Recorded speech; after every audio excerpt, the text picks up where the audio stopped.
जब तक न लगे बेवफाई की ठोकर, हर रेख को अपनी पसंद पे नाज होता है।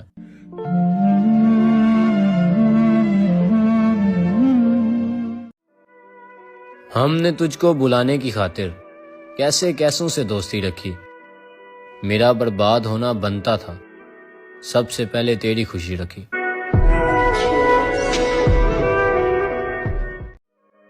हुई मुद्दत तेरी दीद को तरसी आंखें, जब्त जैसा भी हो कौन इतना सब्र करता है। और तेरे हिजर के मारे हुए बीमारों पर नुस्खा लुकमान भी हो कहाँ असर करता है।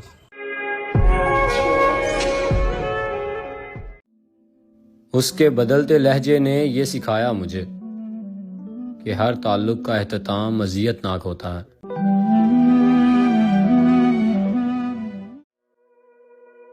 दिल के बारे में मैं तफसील तुम्हें बताऊं क्या, मुख्तसर ये कि मोहब्बत को सज़ा जानता है। मसला ये है कि मैं खुश हूँ अकेला होकर, इस कदर खुश कि फ़कत मेरा खुदा जानता है। कुछ लोग बहुत ख्याल रखते हैं अपने दिल का, इधर नहीं लगता तो उधर लगा लेते हैं।